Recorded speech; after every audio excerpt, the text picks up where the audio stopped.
आपके पास? सेवा तो बड़ी दूर की बात है। सेवा इसको नहीं कहना चाहिए। मैं तो अपना टाइम पास करने के लिए भगवान ने मुझे कोई ऐसी जगह बना दी कि मेरा टाइम पास हो रहा है। और जो छोटे बच्चे जो हैं जो मतलब बेकार हैं और ग्रेजुएशन वगैरह करी है, इन्होंने ट्रेनिंग वगैरह करी हैं, इनको टाइम काटने का वहाँ पे अवसर मिल जाता है। मैंने सेवा क्या करनी है, ये तो मैं अपना समय ठीक तरह से निकाल रहा हूँ। यही आशीष कोहली जी, ਤੁਸੀਂ ਬਸੋਲੀ ਪਧਾਰੇ, ਤੁਹਾਡਾ ਬੜਾ ਸ਼ੁਕਰੀਆ। ਡਾਕਟਰ ਮਦਨ ਲਾਲ ਗੁਪਤਾ ਹੋਰਾਂ ਦੀ ਗੱਲ ਕਰੀਏ ਤਾਂ ਉਹਨਾਂ ਸਾਰੀ ਉਮਰ ਹੀ ਮਤਲਬ ਬਸੋਲੀ ਦੇ ਮਤਲਬ ਵਾਸਤੇ ਦੇ ਰੱਖੀ ਹੈ। ਆਪਣੇ ਕੰਮ ਵੀ ਦੇ ਵਿੱਚ ਉਹ ਬੜੇ ਮਾਹਿਰ ਨੇ ਔਰ ਬੜੇ ਦੂਰੇ ਲੋਕ ਆਉਂਦੇ ਨੇ ਉਹਦੇ ਕੁਛ ਮਰੀਜ਼। ਕਈ ਗਰੀਬ ਐਸੇ ਮਰੀਜ਼ ਹੁੰਦੇ ਨੇ ਜਿਹਨਾਂ ਨੂੰ ਆਪਣੇ ਕੁਛ ਪੈਸੇ ਵੀ ਦਿੰਦੇ ਨੇ, ਬੜੀ ਮੁਫਤ ਦਵਾ ਵੀ ਦਿੰਦੇ ਨੇ, ਤਾਂ ਉਹ ਬੜੇ ਸਰਾਹਣਯੋਗ ਨੇ। ਸਾਡੇ ਕੋਲ ਲਫ਼ਜ਼ ਹੀ ऐसे ने हैं भी मतलब अस उंदी पे उंदे तारीफ से भी वो कोई लफ्ज नहीं हल्ले बने पे जेह्ड़ी अस उंदी इन्नी तारीफ करी। गाँव के ज़्यादा आते हैं, बसोली से आते हैं, बनी इधर क्या कहते हैं भूंड, दूसरी तरफ जो सनन कट वगैरह, और पहाड़ के बहुत पेशेंट आते हैं। दरिया के पार अब पुल बनने से वहाँ के लोग भी आना शुरू हो गए हैं। और काफ़ी मतलब गरीब तबका जो अफोर्ड नहीं कर सकता है, दवाई नहीं ले सकता है, वो आते रहते हैं सब। हाँ जी आशीष जी, थोड़ा बड़ा धन्यवाद जो तुम बसोली में आए हो और एक ऐसी शख्स ताई आए हो जिन्हें कि साढ़े को होंदे सोंदे भी अभी पहचान नहीं पाए। और जिसले तुम आए हो और उन्होंने नाम लिया ना, असी तो अंदरों अंदर इन्ने होई है कि देखो एक बाहर का बंदा सानू पहचानता है ना कि, और असी कोल होंदे भी सम्मानित नहीं कर सकते। ये ऐसे शख्स ने कि जिन्हें कि असी कभी दवाई असी बाहरों ले ही नहीं, सानू पता ही नहीं है कि डॉक्टर कौन है, कंपाउंडर कौन है, कौन कुदर है। ये ऐसे बंदे ने जिन्हें कि इको लफ्ज है अस गलाते हैं वन मैन आर्मी।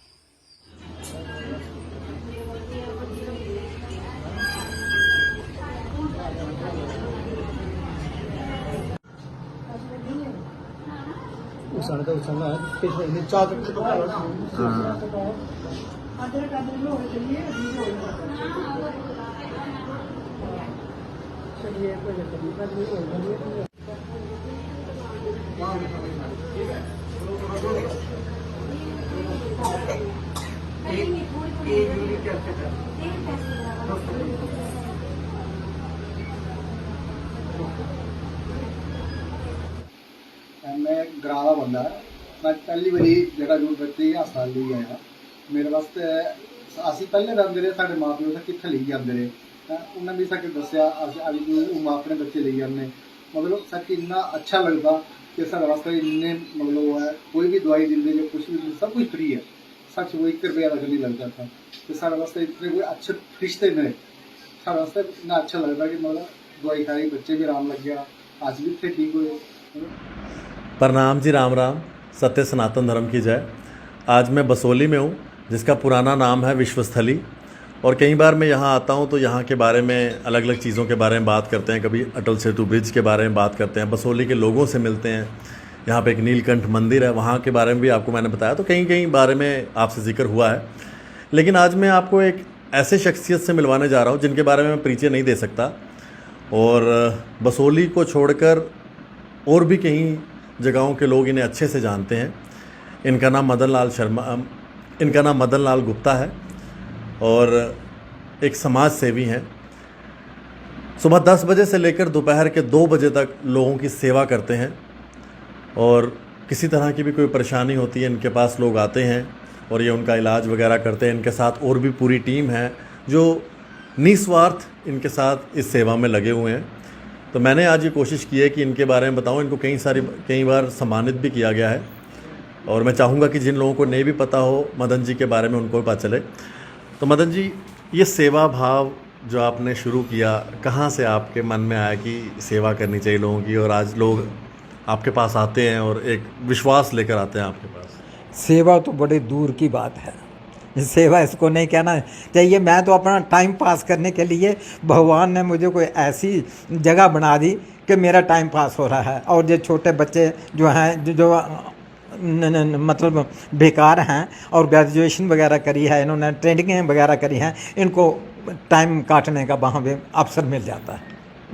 मैंने सेवा क्या करनी है, ये तो मैं अपना समय ठीक तरह से निकाल रहा हूँ। यही काफ़ी है। तो मदन जी सुबह से लेकर मतलब दोपहर तक काफ़ी लोग आते हैं, जो पेशेंट्स हैं आपके पास आते हैं, इलाज के लिए आते हैं, कहाँ कहाँ से, बसोली से ही आते हैं या और भी? नहीं, गांव के ज़्यादा आते हैं, बसोली से आते हैं, बनी, इधर क्या कहते हैं भूंड, दूसरी तरफ जे सनन कट वगैरह, और पहाड़ के बहुत पेशेंट आते हैं। दरिया के पार अब पुल बनने से वहाँ के लोग भी आना शुरू हो गए हैं, और काफ़ी मतलब गरीब तबका जो अफोर्ड नहीं कर सकता है, दवाई नहीं ले सकता है, वो आते रहते हैं। सब तकरीबन 100 पेशेंट हो जाता है। तो आपके पास ये जो दवाई वगैरह आप देते हैं तो ये भी लोग आपको दे जाते हैं आगे दान, तो फिर आप आगे लोगों को हाँ, पहुंचाते हैं? ये बात ठीक कही आपने। मुझे यहाँ एक रिटायर्ड है अपना स्कूल रामिष्ट, वहाँ के उन्होंने मुझे कहा था, वहाँ के जो हेड हैं, कि हम आपको 5,000 रुपया महीने देंगे, आप अगर इधर काम करो, लोगों की सेवा करो, तो दवाई के लिए देंगे, तो या जिस तरह आप यूज़ कर लो। वो भी आते हैं हमें, और भी कोई 100, कोई 200, कोई 500, कोई 1000, इस तरह डोनेशन देते जाते हैं। और पर्ची पहले जब स्टार्ट किया था तब तो 50 पैसे पर्ची रखी थी, फिर 1 रुपया, फिर 2 रुपये, फिर 5 रुपये पर्ची के हिसाब से हम इधर चार्ज करते रहे हैं, ताकि वो भी कुछ पैसे बन जाते थे उनसे। जो 5-4 बंदे काम करते हैं हर इधर डिस्पेंसरी में, उनके लिए भी कोई 100 रुपया रोज़ का या 50 रुपये रोज़ के हो जाते हैं, और कुछ जो लोग देते हैं उनकी दवाइयाँ मंगवा लेते हैं। बस इस तरह काम चलता है। तो मदन जी आपकी मतलब लाइफ प्रोफेशन की जो शुरुआत हुई है, एज ए फार्मासिस्ट आपने भी काम किया है जी। तो उसके बाद मतलब रिटायरमेंट के बाद ही मतलब ये स्टार्ट कर दिया आपने, कि पहले भी साथ साथ थोड़ा इस तरह की काम? नहीं, एक्चुअली मैं 57 में मैंने मैट्रिक की, और तभी मैं कंपाउंडर की ट्रेनिंग के लिए चला गया। 58 में मैं आकर के यहाँ आ गया, और 98 में मैं रिटायर हो गया। उसके बाद उससे पहले भी 14 साल पहले भी, मतलब रिटायर होने से 14 साल 8 साल पहले मैं इधर काम करता रहा था, क्योंकि तब तक मेरी पोस्टिंग हॉस्पिटल में ही रही, और उधर से टाइम निकाल कर 3-4 घंटे मैं इधर चैरिटेबल में काम करता था। उसके बाद फिर रिटायर हो गया, तो फिर तो मतलब यहीं काम करता रहा। रिस्पॉन्सिबिलिटी मेरे पर कोई थी नहीं, तो मैं मतलब पेंशन मुझे मिलती है खूब, तो मैं कोई दान तो उधर देता नहीं हूँ, और ना अपने आप से कोई पैसे की दवाई खरीद कर पेशेंट को देता हूँ, और ना ही मैं किसी कोई ऐसी मदद करता हूँ। ये लोगों की ही मेहरबानी है कि जो दान दे रहे हैं, और वो उनकी दवाइयाँ भी आ रही हैं, लोगों का जो बच्चे जो काम करते हैं उनके लिए भी थोड़ा बहुत कुछ हो जाता है, और इस तरह डिस्पेंसरी भी चल रही है। मदन जी आपके बारे में बसोली में इतना लोग जानते हैं। जब मैं आपके बारे में मुझे पता चला तो मैंने इंटरनेट में मतलब कोशिश की कि मदन जी के बारे में ढूंढूं, आपके बारे में कुछ नहीं मिला, कोई वीडियो नहीं, कोई कुछ नहीं। यहाँ तक कि लोग छोटा सा काम भी करते हैं तो वो भी वीडियो डाल देते हैं। तो आप इतना काम करते हैं, फिर भी आज तक आपने कभी कोशिश नहीं की कि ये चीज़ कभी किसी को दिखाई जाए? सच्ची बात यह है जी कि मैंने कोई काम नहीं किया है। काम करने वाला कोई और ही है, करवाने वाला कोई और ही है, और वो घसीट करके भी काम करवा लेता है, जो अगर उसकी मर्जी हो। मैं बताते खुद आपको ईमानदारी से कह रहा हूँ कि मैंने कुछ नहीं किया, ना मैं कुछ कर रहा हूँ। मंदिर में किसी ने, वो एक इधर सत्य प्रकाश जी होते थे, उन्होंने कहा था मुझे कि आ तू इधर काम कर यार चैरिटेबल का, हम तुझे पठानकोट से दवाइयाँ दिलवा दिया करेंगे, तो एक्स्ट्रा टाइम तू यहाँ काब्जियाँ कर। मैंने कहा ठीक है। उन्होंने कहा कि बिल्डिंग भी थी वहाँ टूटी फूटी, वो उन्होंने मरम्मत करवा दी, और मैं उधर बैठ गया ओवर टाइम में। तो वो 3-4 घंटे तक बैठा था। तो वो पठानकोट से वो एक लाला थे कोई, उनका मुझे अब नाम भी भूल गया है, वो मुझे भेजते थे 1000 की, 2000 की, 1300 रुपये की दवाई हर महीने। तो उस दवाई से हम जे चलाते थे।